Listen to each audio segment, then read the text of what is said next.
Equity Mate. I will say this about investing. Everything you do learn is cumulative. What I learned at 20 is useful. Welcome to another episode of Equity Mates, a podcast that follows our journey of investing. Whether you're an absolute beginner or approaching Warren Buffett status, our aim is to help break down your barriers from beginning to dividend. My name is Bryce, and as always, I'm joined by my equity buddy, Ren. How are you going? I'm very good, Bryce. Excited for this episode. We have been living through tough markets in 2022. Yes. And we've been watching crypto. I've been dollar cost averaging into crypto. I don't know what you've been doing. Well played. But it's been a tough market this year, and we've got an expert, all things crypto, to I guess get us up to speed, help us understand what's going on and where things might go from here. Get us excited about crypto again. That's it. It is our pleasure to welcome to the Equity Mates studio, Natalie Brunell. Natalie, welcome. Thank you so much for having me. I'm really excited to chat with both of you. So if you haven't come across Natalie before, she's an investigative journalist, podcast host, and educator. She hosts Coin Stories Bitcoin podcast. And as Ren alluded to at the start of the episode, we're going to be talking all things crypto today to get us up to speed with what's been happening, because it's been moving all over the place, just like the public markets. But before we get started, a reminder before we crack in that we're not experts, we're not financial professionals, and we're not licensed. So we are here learning just like you, and nothing on this podcast should be taken as advice. A shout out as well to CoinSpot, who is sponsoring this episode, the trusted crypto exchange here in Australia, and also one of the major sponsors for FinFest. So thank you to CoinSpot for the support for Equity Mates. But Natalie, let's crack in. So we normally ask people who come onto the show for their first investment to tell us the story of their first investment, but we want to tweak it a bit. When did you first come across crypto, and what was your first crypto investment? Sure. So I first was exposed to this industry in 2017, and my background is actually news and journalism. So I was working as a local news reporter in the US, it was an NBC News affiliate in the state capital of California. I was covering all kinds of stories, but I had friends who lived in San Francisco. The state capital of California is very small. It's Sacramento. I don't know if you guys know it at all, but very small, not a lot to do. So a lot of people go on their weekends to the Bay Area, to San Francisco or Napa Valley. And so I would spend a lot of my weekends there, and developed a close friend group who was really in the space. One of them had previously worked at Coinbase. A friend of a friend did. One of them lost 10 Bitcoin on Mt. Gox. Oh, no. And obviously that's worth a lot today. And they just were talking about crypto in general. And so I was curious, but at the time, I remember I did not get it. I thought that this was basically like investing in an early tech company or a tech stock. I thought it was similar to kind of being early in on Facebook. But I was also, worried about losing money because, to be frank with you, when I was young, I did not learn about stocks and how to invest in the financial markets. I had very little financial education. I studied journalism, so I learned a lot about different areas that I would eventually report on, but not economics. And I really wish I could go back and talk to my younger self and tell her to pick up a macroeconomics book. But that's when I first got in. I bought some, not really understanding it. I bought a couple of the different cryptocurrencies because obviously other cryptocurrencies were cheaper. And I thought at the time that they potentially were viable. Changed my mind on that, which we can get into. But I bought into Bitcoin. I'm surprised that I never sold. I rode it up the bull market then and watched it crash. And 2 years later, a mentor of mine gave me the book, The Bitcoin Standard. And that's what ultimately changed my career. It changed my life. I felt like a veil was lifted off my eyes. I finally understood what money is, what the financial system is, and how it works. And I really went hard on Bitcoin and started my podcast and all that. Love that. And we'll get into the Bitcoin, the other cryptocurrencies debate and stuff like that a little bit later. But I guess to just really set the scene for people, I think a lot of our audience because we're mainly focused on public market equities here. a lot of our audience were probably quite interested in crypto and NFTs and everything that was going on in 2021. But as prices came down, I think interest waned a little bit. So for people that maybe haven't been paying too much attention to crypto in 2022, how would you sum up what's happened? Give us the update.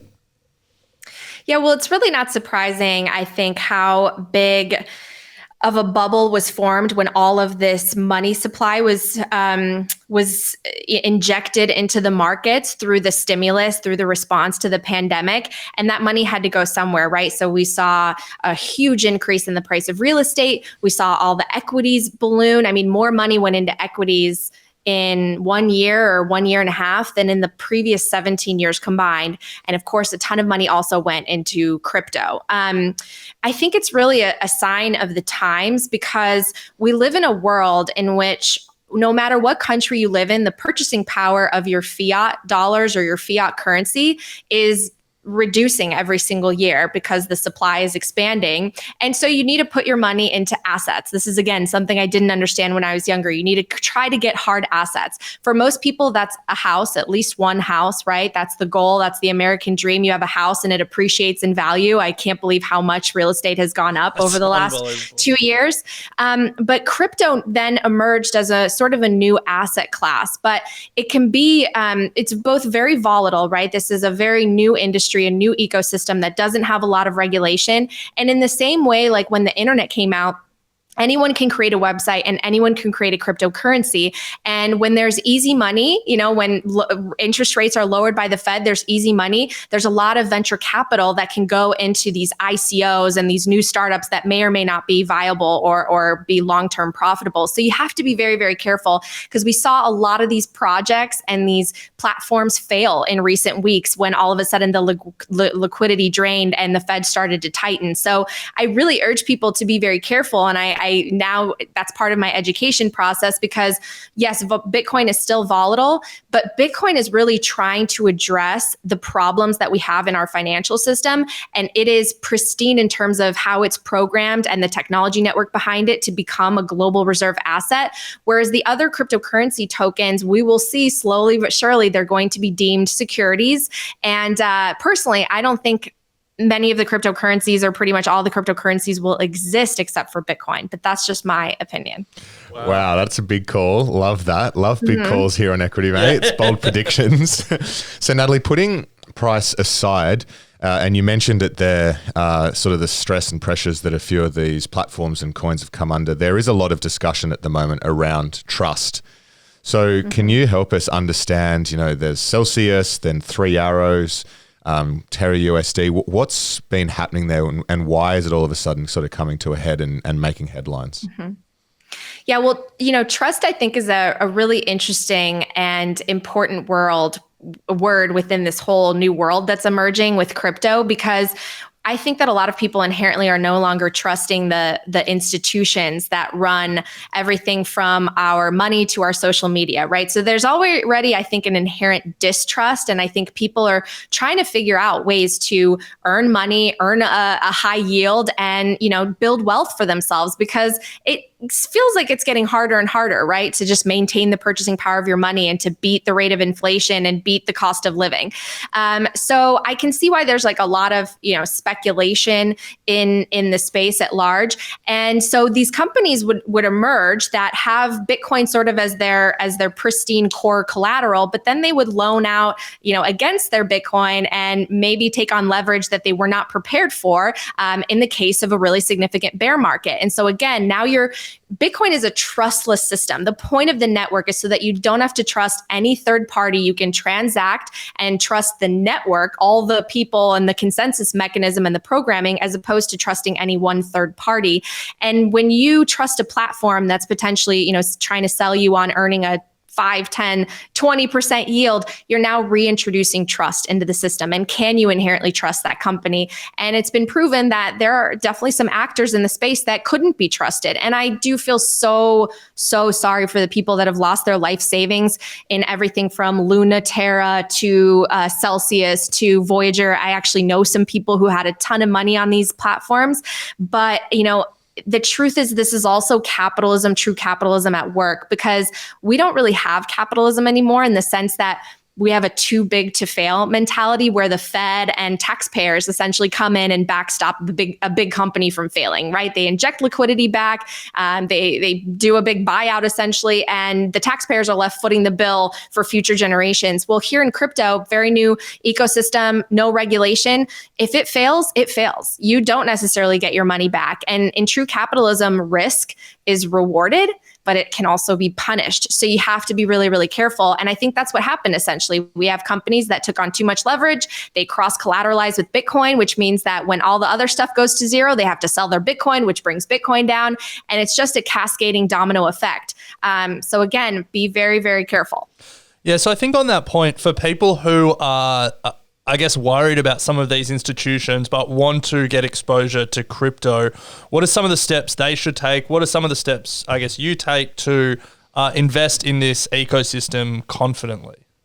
Yeah, so I put my money where my mouth is, and I'm going to tell you exactly what I do. After spending countless hours studying both Bitcoin as well as crypto at large, I decided that Bitcoin is actually the least riskiest place long-term that I can put my money. I know that it's volatile in the short term. So I know I need to calculate the current expenses that I'm going to need for, say, 3, 6, 12 months.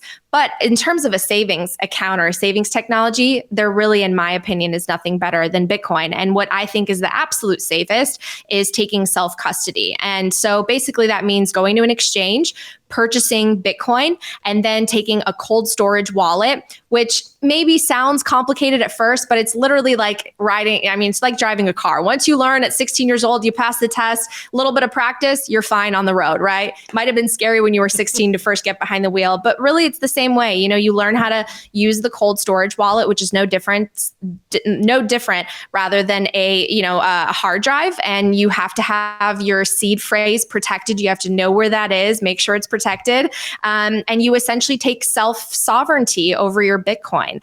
And I think that that's the ultimate safe way, because now you are your own bank. You're trusting yourself. You don't have to trust an institution and its liquidity. And sometimes that's, too intimidating for people. So some people do leave it on exchanges. That does, again, introduce a little bit of risk, because you have to really trust the place where you're storing your Bitcoin. You have to hope that that platform doesn't get hacked. There's a misconception out there that Bitcoin can be hacked. Bitcoin has never, in its 13 years of existence, been hacked. The network has never been hacked, but third parties, these exchanges or platforms, have been hacked. So again, you have to be careful, but the easiest way is cold storage, taking self-custody of your Bitcoin, which is what I do. We should shout out. So CoinSpot is sponsoring we're throwing a big festival later this year, and they're sponsoring that. They are one of the only exchanges in Australia that I believe hold their crypto in cold storage wallets and allow you to implement your own cold storage. But Natalie, you threw out a number of terms there that I think a lot of people aren't familiar with. Okay. For people, to extend the analogy of being a 16-year-old and driving your car, you learn from having your parents sit in the passenger seat and telling you to slow down and keep two hands on the wheel. For people who want to learn about some of these terms about cold storage, how to take their crypto off exchange, what were some of the best resources you've come across? Where are some of the best places they can learn? Yeah. And that's a great point. I think that if you can learn directly from someone that you know and trust, who can sort of walk you through it, hold your hand, I think that's an awesome way. So if you can connect with someone who's a Bitcoiner, who knows self-custody, that's awesome. But luckily, also today we have the internet, which is jam-packed with resources. So anything on YouTube, BTC Sessions, who's based in Canada, he does amazing tutorial how-to videos. Anytime you YouTube anything like, how do I, take my Bitcoin into self-custody, you'll find so many resources. I talk about it sometimes with my guests. You can follow the instructions that come with some of these cold storage wallets and products. The companies generally have someone that can walk you through the process as well. If you want to do something like multi-sig, I highly recommend the companies Unchained and Kaza. They're both great, and they have team members who can walk you through that process, which kind of makes it even more secure than taking just self-custody on your own. And so there's just so many ways to learn. And again, people feel it's intimidating at first, but again, there's a learning curve to almost everything, especially with technology. And once you get the hang of it, just like setting up a computer or email, it's really, really easy after that. Love that. So yeah, to Ren's point, if you are interested here in Australia, it might be worth looking at CoinSpot. They are Blockchain Australia certified, home to 2.5 million valued customers as well. But Natalie, there's no doubt you are bullish on Bitcoin. Here at Equity Mates, we're sort of much more on the equities side, and love hearing different views though on the show. And not always we agree, but I'm open to hearing why Bitcoin is certainly the safest option, as you're sort of alluding to. Let's get to the crypto ecosystem, because you said earlier in the conversation that there's a probability that all other crypto assets won't exist and it'll just be Bitcoin left standing. And there are a lot of coins out there that I can see that case playing out. But I want to understand why you think Bitcoin is the one that is going to last, and help us to understand this debate and where you fall on Bitcoin v. How many coins are out there now? 7,000 or something ridiculous. Yeah. How's this going to play out? Yeah, so there are, I think, 20,000 cryptocurrencies out there. I think we hit last month 20,000, which is just kind of crazy to think about, right? So I had to really do my homework around this space, because it's very confusing, especially when it's sort of crypto in general is sort of a buzzword, right? And the metaverse and NFTs. And so we all get sort of excited about the idea of a future of digital money, digital assets, and things built on this technology that is so trendy called the blockchain. But people really have to dig in and understand what the blockchain is. I mean, Bitcoin is the first true and longest operating blockchain, in the sense that it is a public digital ledger that's maintained by the entire network. It is completely decentralized, has no point of failure, no CEO, no headquarters, and it relies on proof of work, which means that there's a competition that's going. There's an incentive system, which really makes it valuable and grow. And the miners have to expend energy in order to be a part of this network, in order to try to compete to earn Bitcoin. So it's really a bulletproof network and a bulletproof protocol. But in cryptography, in this space, a lot of different projects and tokens emerged. Because again, just like when the internet came out, a bunch of websites came out that in the .com bubble, you could probably remember, most of them don't even exist anymore. And we don't use things like MySpace anymore. Pets.com, evaporated, even though some of them had like Super Bowl ads and had stadiums, I think, with names on it. This is a very, very new emerging ecosystem. A lot of the other projects and tokens and even NFTs are built on the smart contracts and some of these other cryptocurrencies. But what you have to, what you start to study when you really go in depth on this space is, I'm going to refer to a pyramid, and I have to attribute this because I did not come up with it. It is Jeff Booth, who I learned this from first, because he is brilliant. You should read his book, Price of Tomorrow. It sets up why we even need Bitcoin. And book's not about Bitcoin, but it tells you why we really, really need it. But you can think of a triangle in this space of cryptocurrencies. On one point, there's decentralization. On one point, there's security. On one point, there's scalability. And so Bitcoin has actually solved, most importantly, decentralization and security, and it's working on scalability through layers. But the others, eventually you sacrifice one of the two as you move further and further along developing these blockchain projects, because you either sacrifice decentralization because it gets too economically expensive, and basically you centralize because economically it makes more sense, and you might as well just have had a database rather than a blockchain, or you sacrifice security, and the consensus mechanism does not have enough people or enough of a strong protocol that it would work long term. And so now when you start to bring it out long term, you're basically speculating on projects that may fail long term. Maybe you make a huge profit at the very beginning when the venture capital flows in, when those early gains take off because there's liquidity in the area.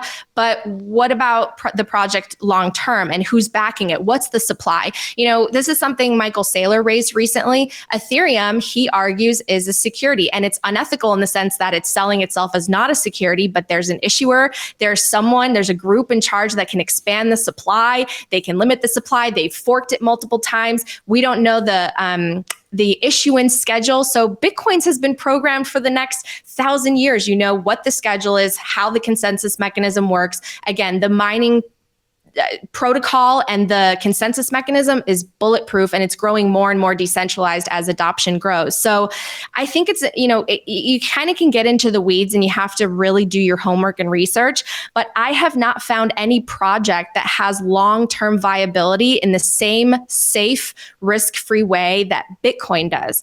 Because Bitcoin essentially creates, in a digital way, hard money, true scarcity. There will never be more than 21 million Bitcoin. No one can change that. And not only that, but it allows you to transfer value with no third party, no trust, from here to across the world in the matter of seconds, at most 10 minutes, for pennies on the dollar. I think it's a truly incredible invention. I think it's going to be as powerful of an invention as the internet was in terms of transforming our lives and bringing freedom and prosperity. And that's why I'm really bullish on it. Yeah, wow, Natalie, you certainly are bullish on it. There's no getting around that. I think there's an interesting point there around Ethereum, because I think most people are familiar with Bitcoin at this point, and I think a lot of people are also getting more and more familiar with Ethereum, and we're hearing things, decentralized finance, smart contracts. We're obviously seeing NFTs and stuff like that. I'm interested to, I guess, dig into your thoughts a little bit more around Ethereum. As you said, Michael Saylor said it was a security. But does that mean that you don't believe it has staying power? It will scale. It's secure.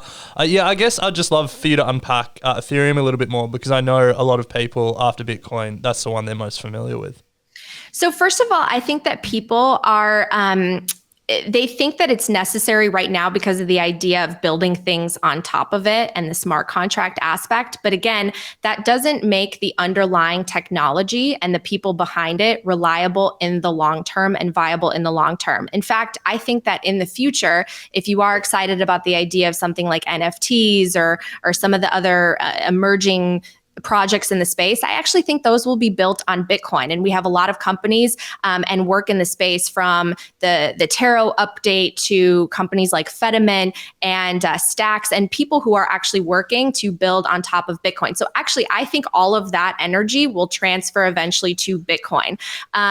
The other thing I want to say is I do believe it is a security. There is an issuer. It's not a commodity, and it's not hard money the way that Bitcoin is. And I think that people are looking to all of these other spaces and speculation, even in terms of like NFTs, right? Why do most people really want an NFT? Because they think that they could probably sell it for a whole lot more. It's where they can store money, and it's going to go from $10 to that $300,000 Bored Ape. But the only reason they need to think in that way and even make those speculative questions is because our money is losing value. We can't trust our own money. We have to find a way to put it somewhere, from real estate to stocks to now crypto, in order to try to make a return. But now imagine a world where Bitcoin has taken over, more and more people take it seriously, adopt it, it's in reserves. Now you don't need to speculate because your money is actually going to go up in value. We haven't had a world like that in a very long time. So I think it's hard for us to envision it. And so that opens up the door for NFTs to be more of a creative venture. I do understand why artists would be excited about the idea of, hey, there's ownership within the blockchain, so I get paid out at every transfer of the art piece or the musical piece. I get all that. But when you're talking about, sports tickets right now on the dang blockchain, again, a database serves the same purpose. Right now, I could do a QR code to a concert and a sports arena. No one can copy it. They can't transfer it. It serves pretty much as an NFT, but maintaining it on a blockchain will be far, far, far too expensive, these companies will realize. So that's kind of my take in general, in a way that's most understandable, I think. Yeah, interesting. So Natalie, we've seen around the world central banks now turn to form their own sort of digital currencies and start testing and understanding how it can work for them. What are your thoughts on all of that? Yeah, so I am very opposed to central bank digital currencies, although I think many nations will try to issue them in the same way that China has been testing its. I think that people should be very worried because programmable money that's controlled by the government is a very dangerous thing. Number one, it allows them to monitor everything you're doing financially. Number two, being programmable, that means that there can be expiration dates to your money. They can say, hey, we're issuing fiscal stimulus or this helicopter money, but you have to spend it by this date, otherwise it disappears. So it will really disincentivizes saving because they're going to tell you when you can't spend it. So I don't like that. They can also decide where you can ethically spend it, right? So they can encourage you or maybe give you a discount to spend in certain places rather than others. And that's essentially the government picking winners and losers. Again, that's not capitalism. That's crony capitalism. That is favoritism. That is leading us to a form of government that I do not want to be a part of. And so I think that there are a lot of bad things that could happen. In China, they've also issued a social credit system. So you can actually, they could shut off your account if they feel you're doing something that the government doesn't like. I think that it leads us to the potential of a very dystopian situation. But at the same time, I think that this is going to drive more Bitcoin adoption because people will see that they'd rather have freedom money than money that is basically chained to the government. So I do think that we will see more and more emerge. I don't think that the powers that be will release their prerogative on money very easily. But at the same time, I think this is all ultimately going to be good for Bitcoin because it's the one thing that people will be able to invest in that the government has no control of. Now, Natalie, I guess the counterpoint to the central banks and the countries that are looking at central bank digital currencies is El Salvador with their Bitcoin-loving president, who I believe you have interviewed. Correct me if I'm wrong there. But tell us, I'm sure I can guess your thoughts on El Salvador. But tell us about it. What do you think? What's your view on, I guess, maybe other countries doing something similar? What are your thoughts on what's happening down there? Yeah, so I had the pleasure of going to El Salvador twice this year. And one of the times I got to sit down with President Bukele, it was not an official interview. It was just a one-on-one meeting. I'm hoping that he does sit down with me for an interview eventually.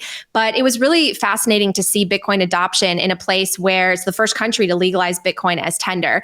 And there's a bit of, a juxtaposition that you see when you visit. First of all, there's a misconception that El Salvador is like the most dangerous place in the world. I felt so safe there. And I'm so glad that I went and met the community members that I did in both Bitcoin Beach, but also I was in San Salvador, the capital, for a while.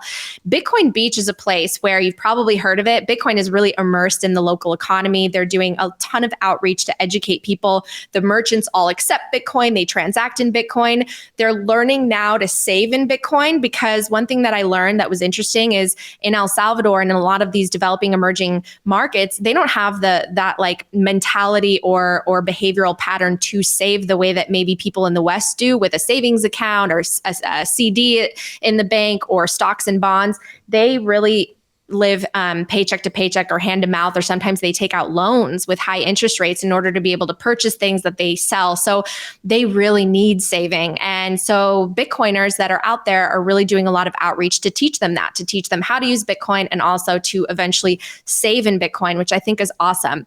At the same time, a ton of education needs to be done because when you go away from Bitcoin Beach, you go to the capital, a lot of people are a little bit more hesitant. They don't necessarily trust Bitcoin. They're worried about it. They just don't understand it because the outreach has not reached those areas yet. They only got basically a Chivo wallet. They were given $30 in Bitcoin, and a lot of them just transferred it right to dollars or cash because they just didn't understand Bitcoin. So I really do think that the country needs to do more in terms of investing in educational efforts.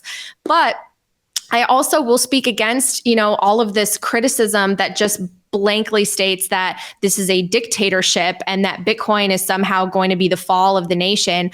If you think about Bitcoin, it is a money that can never be manipulated, never controlled. It is out of the hands of government. I don't understand many dictators who actually are for a piece of freedom technology that they will never be able to control or expand the supply of. If they want to do something with the country, they can't just expand the supply of Bitcoin in order to finance it. They're going to have to get that money from somewhere. So I think it's actually extraordinarily progressive. And it makes sense that in these emerging markets that pretty much have to take risk because they are on the bottom of the food chain when it comes to their dependency on the dollar. And the cost of living and the living situation there is difficult for so many people. A lot of people are unbanked. I mean, Bitcoin is actually a very revolutionary thing for a leader to say, hey, I'm going to take a chance on this and maybe it will be part of my legacy. So I don't think we should have heroes in Bitcoin because you never know. Someone could always do something you would expect. And I think none of us know, some leaders on a personal level, but I do think it's extremely impressive and progressive for the president of that nation to move to a Bitcoin standard slowly. So Natalie, you've mentioned throughout this that you think it's Bitcoin is a great sort of asset and an inflation hedge, and Bitcoin has been spoken about for a while as the digital gold and a great store of value. And traditionally, we've seen gold as the inflation hedge and somewhere to store value, but Bitcoin has moved pretty much in line with a lot of the growth stocks over the past few years, and subsequently growth stocks are down.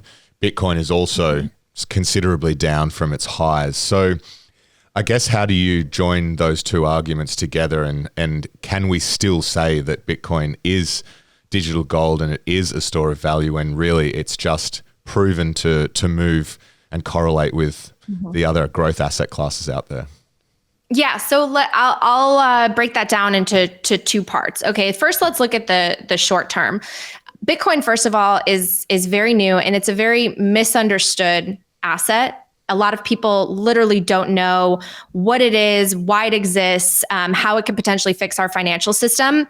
And it's 24/7. It moves 24/7. It's extremely liquid because of how small it is as a new asset class. So I'm not surprised by short-term volatility because as liquidity at large changes in the markets, it's going to affect something that you could literally sell at night. You can't just sell your house, right? And you can't just get the gains from your home that appreciated 30%, but you can sell your Bitcoin. So it's going to be choppy. There's, traders that really profit on the volatility. There's still not a lot of clarity that can lead to its sort of stabilizing when it comes to regulation and sort of these bigger companies coming into the space. So short term, it's very volatile and it has been correlated with the assets or with equities, especially in this, dump of liquidity that we had in response to the pandemic. Everything shot up and now things are all draining down. However, I'm really impressed with the resilience of Bitcoin. It hasn't drawn down as bad as some stocks have. So hopefully that means that people are starting to understand what it is. It didn't draw down the 80-90% that it has in previous bear markets. So I actually think that it's amazing that it stayed in the range that it did. But that being said, look at it long term. I mean, as an inflation hedge over the last 10 years, if you got in Bitcoin, even let's just say 5-6 years ago, there's nothing that has beat inflation the way that Bitcoin has. It has beat all the stock indices. It has beat, Tesla and the S&P 500 and Apple and gold and all of them almost combined. I mean, this is, I think, the most revolutionary financial opportunity that has ever existed, especially for younger generations that have probably felt left out of the system, right? Like they graduate from school, they can't afford a house, stocks are more expensive than ever. Bitcoin, although the price of one Bitcoin's a lot, the price of a Satoshi is not, and you can start stacking really quickly and earn, start earning fractions of a Bitcoin. So when you zoom in, yes, it's short-term volatile correlated, and I think that will change. But zoom out, and it is a great inflation hedge. Well, Natalie, I absolutely love the passion that you have for Bitcoin. Bryce and I are interested in Bitcoin. We definitely don't have the level of conviction that you do, but we love hearing from people like you and I guess learning and hearing different perspectives. So we want to say a massive thank you for joining us today. We also want to say a massive thank you to CoinSpot for sponsoring this episode and FinFest. And if people want to hear more from people who believe in crypto, believe in Bitcoin, or maybe don't believe as much in crypto, come along to FinFest. There's heaps of speakers there. There'll be a full there will be a number of crypto sessions, so you'll really be able to learn a lot more, and you'll be able to ask a lot of questions, especially if you've got questions from what Natalie was speaking about today, because I've certainly written a lot of notes, and I'm going to be doing a lot of Googling and a lot of research after this. So Natalie, a massive thank you for joining us. If people want to follow you online, if they want to listen to your podcast, if they want to hear more from you, where should they go? Yeah, thank you so much for having me. This has been great. On Twitter, I'm at Nat Brunell. My podcast is called Coin Stories. It's on YouTube and Apple, Google, Spotify. And you can also chat with me on you could go to my website and message me. It's talkingbitcoin.com. Love it. So make sure you check those out. We'll include links to the pod and your Twitter feed in our show notes, Natalie. And yes, just a reminder that it is important that you feel you can trust your exchange in the world of cryptocurrencies. So check out CoinSpot. Their website is coinspot.com.au. They are a trusted Australian platform, Blockchain Australia certified, home to over 2.5 million customers. So Natalie, it's been an absolute pleasure. Now we probably need someone on that will give just as hard a bear case, and we put the two together and see who wins. You'll have to call up Vitalik. True. Look, if we had his you have number, yeah. Maybe you've got his number. We can take that offline. But No, I don't want his number. that would be epic. Well, if we do find someone on the bear side, it would be an awesome episode to get you back on, and we can go head to head. But thank you so much for your time, your sharing your passion and energy for an asset class that is, as you said, still relatively unknown, does come with risk, and certainly one that we're still trying to figure out ourselves. It's been an absolute pleasure, and we'll definitely be keeping in touch. Thank you so much, Natalie. Thank you. Bye. I will say this about investing. Everything you do learn is cumulative. What I learned at 20 is useful.